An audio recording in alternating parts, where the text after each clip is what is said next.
अस्सलाम वालेकुम। आज हम फर्दर एक और चैप्टर के एमसीक्यूज़ को डिस्कस करेंगे। इससे पहले हम इम्यूनिटी, होम्योस्टेसिस और बायो एनर्जेटिक्स को डिस्कस कर चुके हैं। आज जो हमारा चैप्टर है that is cell structure and function, और that is the one of the most important chapter for MD CAT, right. हम स्टार्ट करते हैं। The first one is the middle lamella is made up of. Middle lamella एक cementing layer होती है जो कि cell wall की कहना चाहिए सबसे पहली लेयर होती है मिडल लैमेला। ठीक है, तो इसका जो करेक्ट ऑप्शन है that is calcium and magnesium pectate. ठीक है, कैल्शियम और मैग्नीशियम पैक्टेट से मिलकर जो है वो मिडल लैमेला बनती है। ठीक है, सेलुलोज और लिग्निन या सुबेरिन जो है ये अलग मॉलिक्यूल्स हैं। हमारे पास middle lamella, primary cell wall और सेकेंडरी सेल वॉल, इन तीनों की जो कॉम्पोजिशन है वो अलग अलग है। Next one is cytoplasm of one cell is connected with other through. हम सबको पता है कि जो सेल होती है उसकी आउटर मोस्ट जो बाउंड्री है that is called cell wall और उस सेल वॉल के अंदर आपके पास होल्स होते हैं, छोटे छोटे से सुराख होते हैं, उनको आप कहते हैं प्लाज्मोडेस्मेटा। और ये जो प्लाज्मोडेस्मेटा होता है इसके थ्रू जो साइटोप्लाज्म होता है एक सेल का वो दूसरे सेल के से कनेक्ट कर सकता है। ठीक है, then next one is when a plant cell is treated by cellulase and pectinase which of the following is formed। ठीक है, यानी कि अगर प्लांट सेल के अंदर दो चीज़ें से इसको ट्रीट किया जाए, एक है सेलुलेज और दूसरा है पेक्टिनेज, तो आपके पास इनमें से क्या बनेगा? क्लोरोप्लास्ट बनेगा, ल्यूकोप्लास्ट बनेगा या प्रोटोप्लास्ट बनेगा? तो आपके पास जो है वो प्रोटोप्लास्ट बनेगा। ठीक है, next one is which of the following layer is present nearest to the plasma membrane in a plant cell। Plasma membrane से जो नज़दीक तरीन लेयर होती है वो कौन सी होती है? तो वो आपके पास जो है वो सेकेंडरी वॉल होती है। ठीक है, सबसे पहले आपके पास जो है वो मिडल लैमेला आता है, इसके बाद प्राइमरी सेल वॉल आता है और इसके बाद सेकेंडरी सेल वॉल रहती है। So our MCQ number 5 is the first layer of cell wall which is formed in newly growing cell। तो आपके पास सेल वॉल की जो पहली लेयर बनती है इसको हम ये भी कह सकते हैं कि सेल वॉल का जो पहला प्रोडक्ट होता है वो क्या होता है?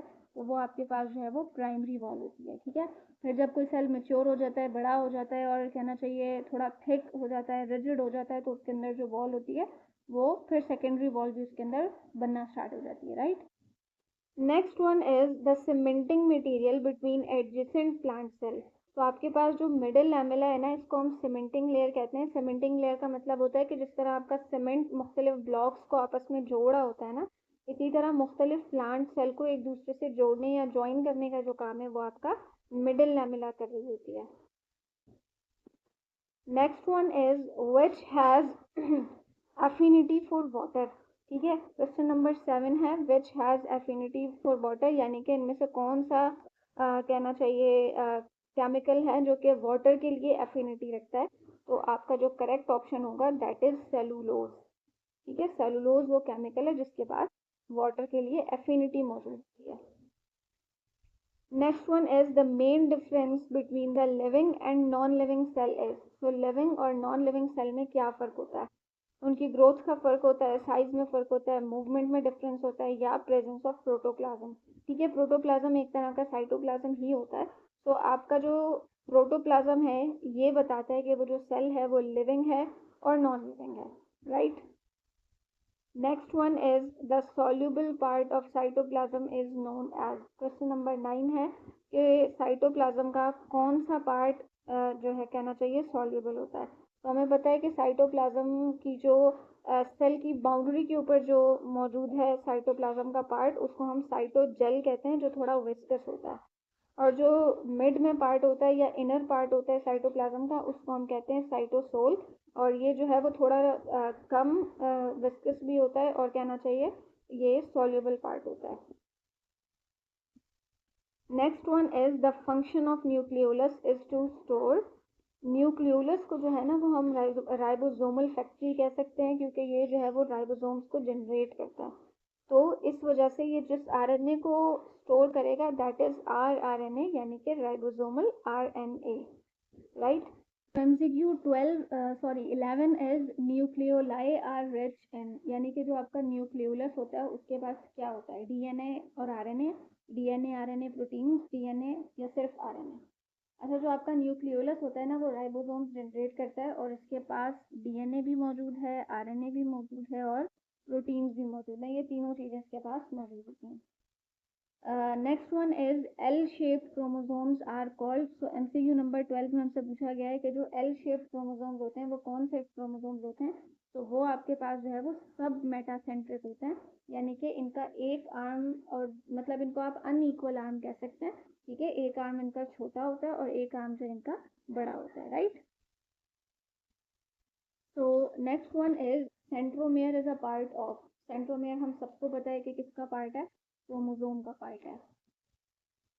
Next one is nucleolus in eukaryotic cell is in, ठीक है। न्यूक्लियोलस जब यूकैरियोटिक सेल में होता है तो क्या होता है, विजिबल इन मेटाफेज। तो ये तो रॉन्ग है क्योंकि न्यूक्लियोलस हमें मेटाफेज के दौरान नजर नहीं आता। The site for the synthesis of RNA polymerase, यानी कि ये सिर्फ आरएनए पॉलीमरेज को बनाता है, या फिर ये मेम्ब्रेन बाउंडेड है, या फिर कहना चाहिए कि ये आरएनए की पैकिंग साइट है और राइबोसोमल प्रोटीन है। तो आपका जो नंबर डी है कि ये आरएनए की प्रोटीन्स को, राइबोसोमल प्रोटीन्स को बनाता है और आरएनए को जो है वो कहना चाहिए पैक करता है, यानी कि इसका सारा काम जो है ना वो राइबोसोम्स, राइबोसोमल आरएनए, इन सारी चीज़ों से रिलेटेड है, right. So next one is which of the following cell do not possess a nucleus, यानी कि इनमें से किसके पास न्यूक्लियस नहीं होता। सीव ट्यूब सेल्स के पास, बैक्टीरिया के पास या आरबीसी के पास। तो आपका जो ऑप्शन नंबर डी है, all of these, that is correct, क्योंकि इन तीनों में से किसी के पास भी न्यूक्लियस नहीं होता है। So 16 is the ribosomal RNA is synthesized and store in, यानी कि राइबोसोमल आरएनए जो है वो कहाँ बनेगा और कहाँ पर जो है वो स्टोर होगा। तो आपका जो राइबोसोमल आरएनए है ये बनेगा भी न्यूक्लियोलस में और ये स्टोर भी जो है वो न्यूक्लियोलस में ही होगा, right.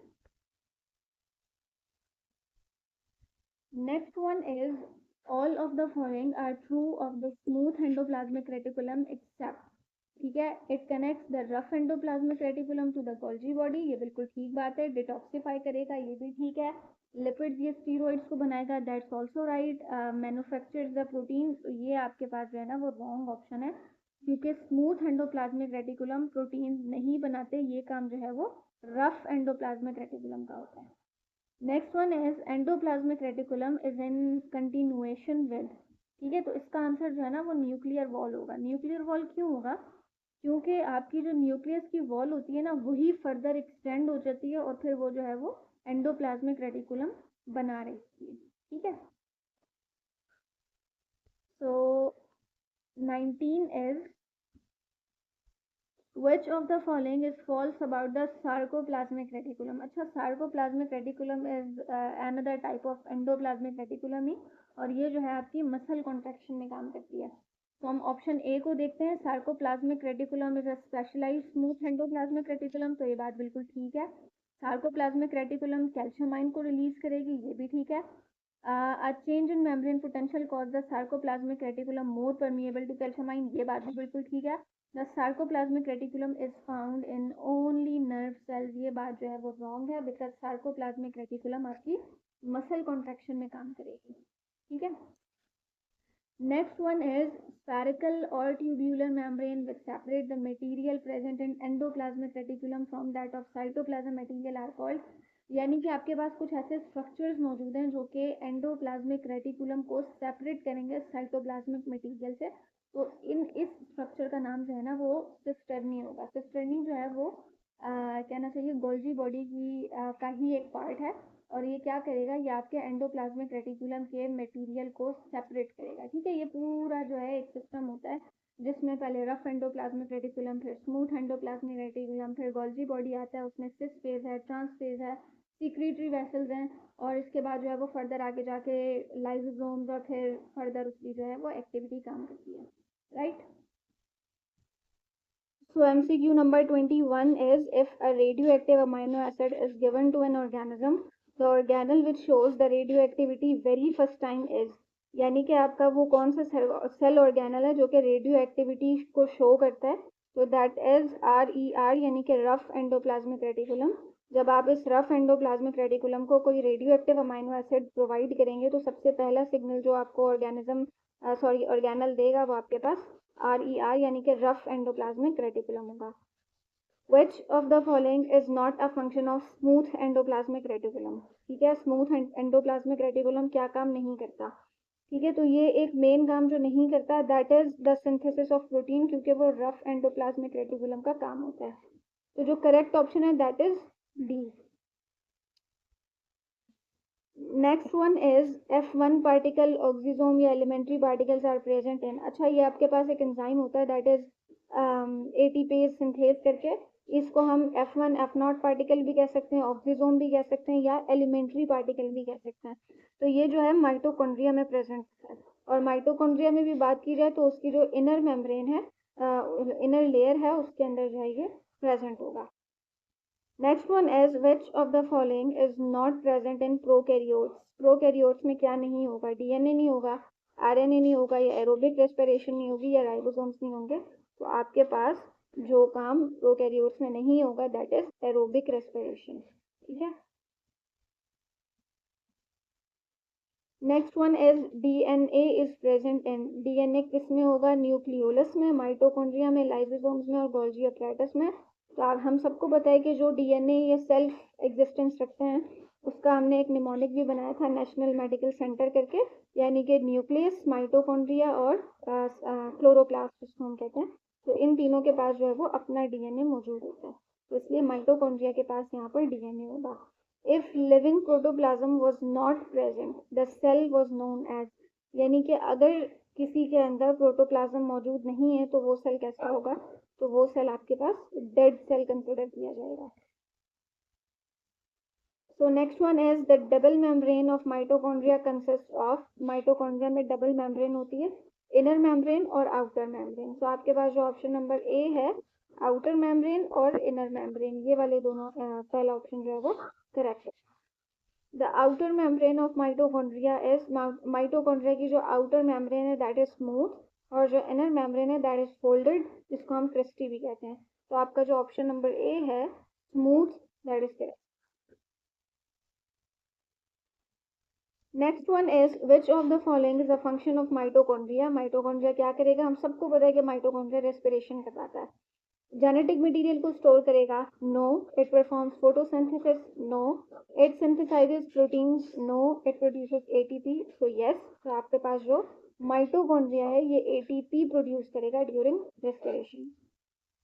Next one is diameter of mitochondria ranges from. तो माइटोकॉन्ड्रिया का जो डायमीटर होता है that is 0.2 micrometre to 1 micrometre. आपका ऑप्शन नंबर ए जो है दैट इज।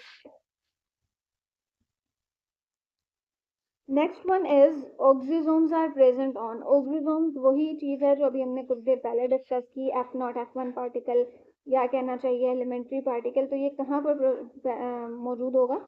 तो ये आपके पास माइटोकॉन्ड्रिया में होगा, और माइटोकॉन्ड्रिया में भी जो है ये क्रिस्टी में होगा। Next one is select the one which is not a function of smooth endoplasmic reticulum. ठीक है, तो स्मूथ एंडोप्लाज्मिक रेटिकुलम जो एक काम नहीं करता दैट इज ये प्रोटीन की सिंथेसिस नहीं करवाता। And the next one is processing of glycoproteins. ठीक है, ग्लाइकोप्रोटीन्स को ये डील नहीं करता क्योंकि ये भी एक टाइप की प्रोटीन ही होती है। Next one is the Golgi bodies are absent in. Golgi bodies absent होती हैं एरिथ्रोसाइट्स में, यानी कि रेड ब्लड सेल्स में, प्रोकैरियोट्स में, या सीव ट्यूब सेल्स में। तो इन तीनों के अंदर जो है वो गोल्जी बॉडीज एब्सेंट होती हैं। The cisternae break up to form Golgi bodies from, यानी कि आपकी जो गोल्जी वेसिकल्स हैं वो कहाँ से बनती हैं? आपके पास यहाँ पे दो ऑप्शंस हैं जो कि रेलेवेंट है, मैच्योरिंग फेज और फॉर्मिंग फेज। तो गोल्जी बॉडी का जो फॉर्मिंग फेज होता है उसको आप सिस फेज कहते हैं, और जो मैच्योरिंग फेज होता है उसको आप ट्रांस फेज कहते हैं। जो सिस फेज होता है वहाँ पर जाके वेसिकल्स अटैच होती हैं, और जो आपका ट्रांस फेज होता है वहाँ से वेसिकल बनती हैं। तो आपकी जो गोल्जी वेसिकल्स हैं वो आपकी बनेंगी मैच्योरिंग फेज या ट्रांस फेज से। Next one is which organelle give rise to primary lysosome through budding in eukaryotic cell, यानी कि लाइसोसोम यूकैरियोटिक सेल में किस ऑर्गेनल से बनता है? तो ये आपका गोल्जी कॉम्प्लेक्स से बनता है, या अगर आप कहें गोल्जी सिस्टर्नी से बनता है तो ये भी करेक्ट होगा। Dash are the spherical sacs surrounded by a single membrane and contain hydrolytic enzymes. तो आपका ये जो कहना चाहिए एक वेल नोन ऑर्गेनल है जिसके पास हाइड्रोलिटिक एंजाइम्स होते हैं, वो आपका है lysosome. Next one is the approximate number of hydrolytic enzymes found in lysosome is। तो आपके पास तकरीबन अप्रोक्सीमेटली कहना चाहिए 40 हाइड्रोलिटिक एंजाइम्स जो है वो मौजूद होते हैं। Next one is Tay Sachs disease is related to the malfunctioning of. तो आपके पास एक टे सैक डिजीज है, एक क्रैब्स डिजीज और एक गॉशर्स डिजीज है, तो ये तीनों जो है वो लाइसोसोम्स की वजह से होती है। Next one is tonoplast is the membrane separating. तो टोनोप्लास्ट जो है वो आपकी वैक्यूल के अराउंड जो मेम्ब्रेन है उसको टोनोप्लास्ट कहते हैं। तो जो टोनोप्लास्ट होती है ये आपके वैक्यूल को साइटोप्लाज्म से सेपरेट करती है। तो आपके पास जो लास्ट ऑप्शन है vacuole and cytoplasm, that is correct, कि ये वैक्यूल और साइटोप्लाज्म को डिफरेंशिएट करती है। So MCQ number 41 is mitochondria was first seen as granules in, यानी कि माइटोकॉन्ड्रिया जो था वो सबसे पहले ग्रेन्यूल्स की फॉर्म में देखा गया था। तो ये किस स्ट्रक्चर में ग्रेन्यूल्स की तरह सबसे पहले नजर आया था? तो ये जो है that is muscle cells. Muscle cells में सबसे पहले माइटोकॉन्ड्रिया को ऑब्जर्व किया गया। रिएक्शंस ऑफ क्रैब साइकिल अगर dash of mitochondria. Krebs cycle जो है वो दरअसल मैट्रिक्स में होती है, तो इसको आप जो है कह सकते हैं inner compartment of the mitochondria, right. Next one is the mitochondria contains all of the following except. Mitochondria के पास क्या नहीं होगा? सो ऑप्शन नंबर 1 जो है thylakoid membrane. The red colour of rose is due to, यानी कि rose का जो रेड कलर है that is due to chromoplast. Chloroplast की वजह से आपके रेड कलर्स आते हैं, क्लोरोप्लास्ट की वजह से सॉरी आपके ग्रीन कलर्स आते हैं, और जो क्रोमोप्लास्ट है वो फ्रूट या वेजिटेबल्स के कलर का जो है वो रिस्पॉन्सिबल होता है। The outer membrane of mitochondria and chloroplast resembles at both are, यानी कि माइटोकॉन्ड्रिया क्लोरोप्लास्ट की जो आउटर मेम्ब्रेन होती है वो स्मॉल मॉलिक्यूल्स को अंदर आने देती है, फ्रीली परमिएबल होती है स्मॉल मॉलिक्यूल्स के लिए, right. Next one is the nucleus takes dyes due to the presence of. Nucleus के अंदर जो क्रोमेटिन मटेरियल होता है इसकी वजह से न्यूक्लियस जो है वो कुछ डाइज के साथ बॉन्डिंग कर सकता है, स्टेन्स के साथ बॉन्डिंग कर सकता है। डाइज जो है वो कुछ कलर्स को हम कह सकते हैं। The exchange of material between nucleus and cytoplasm takes place through, यानी कि अगर आप न्यूक्लियस और साइटोप्लाज्म के थ्रू एक्सचेंज ऑफ मटेरियल की बात करें तो वो आपके पास जो है वो कुछ पोर्स की मदद से होता है, जो कि न्यूक्लियस की मेम्ब्रेन में कुछ सुराख मौजूद होते हैं, कुछ पोर्स मौजूद होते हैं उनकी वजह। Next one is which of the following statement best compare the cell division in prokaryotic और eukaryotic cell.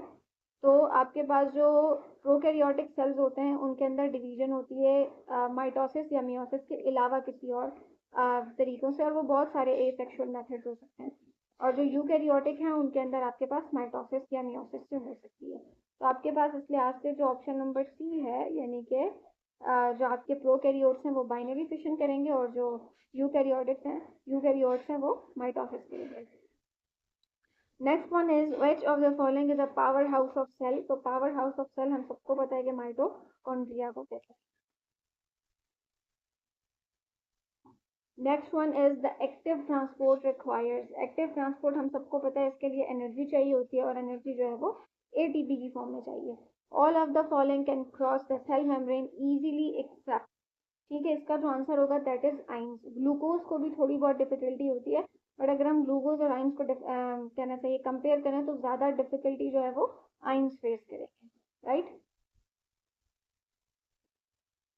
Next one is the cellulose and hemicellulose the constituent of cell wall are synthesized by. तो आपकी जो cell wall होती है ना वो Golgi bodies के through बनती है, तो इसके जो कंस्टिट्यूएंट्स होते हैं, मॉलिक्यूल्स होते हैं, कंपोजिशन होती है, उन सब का भी रिस्पॉन्सिबल जो है वो गोल्जी अपरेटस या गोल्जी बॉडीज होती हैं।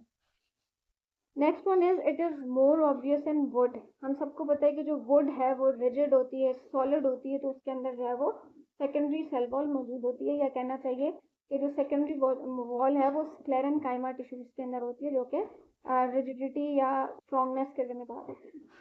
Next one is ribosomes are classified according to their. Ribosomes को हम क्लासिफाई करते हैं 80S और 70S करके। अब यहाँ पे जो एस है ना, इसको हम सेडिमेंटेशन रेट कहते हैं। तो राइबोसोम जो है वो सेडिमेंटेशन रेट के थ्रू क्लासिफाई होते हैं।